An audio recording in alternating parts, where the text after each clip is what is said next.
우리가 살다 보면 형통할 때도 있고 곤고할 때도 있습니다. 건강할 때가 있는가 하면 병들어 고통당할 때가 있습니다. 성공할 때가 있는가 하면 실패에 쓴 잔을 마실 때도 있습니다.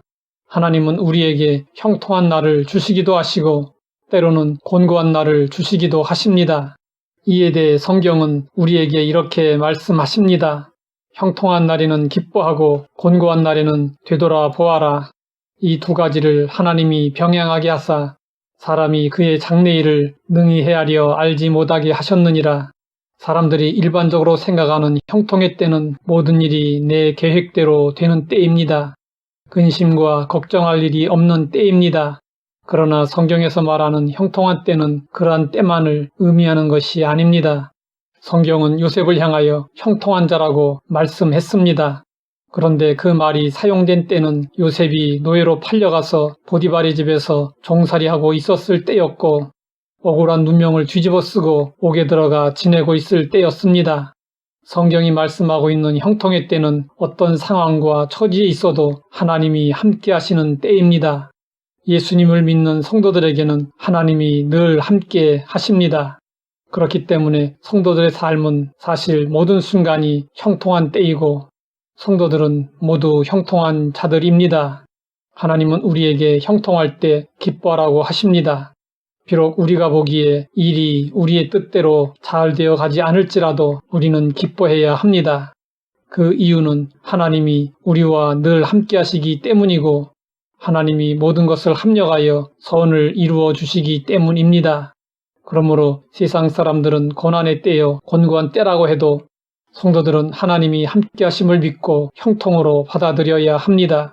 그러면 성도들은 바울이 고난 대로 항상 기뻐하고 범사에 감사하며 살 수 있게 됩니다. 이것이 바로 우리를 향하신 하나님의 뜻입니다.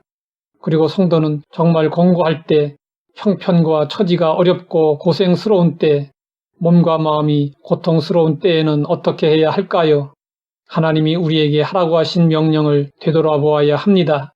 하나님의 말씀에 불순종하고 내 뜻대로 내 고집대로 내가 원하는 대로 결정하고 살고 있지 않는지, 하나님에 대한 처음 사랑을 버리고 미지근한 신앙생활을 하고 있지는 않은지 돌아보고 하나님이 회개할 것들을 깨닫게 하시면 변명하지 말고 돌아서야 합니다.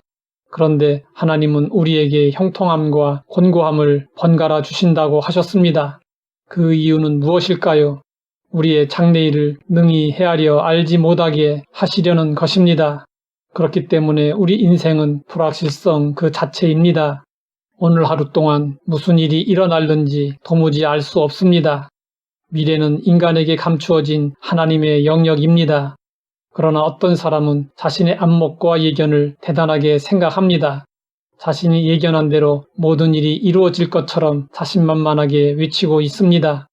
또 어떤 사람들은 부지불식간에 다가올 수 있는 재난을 두려워하여 각종 보험을 들고 대비합니다.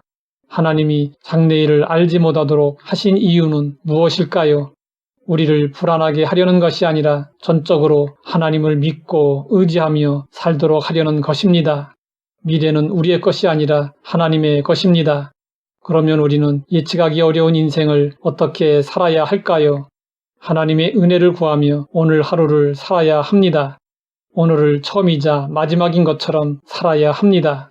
오늘 형통한 가운데 있다면 기뻐하며 감사해야 하고 곤고한 가운데 있다면 자신을 돌아보고 기도해야 합니다.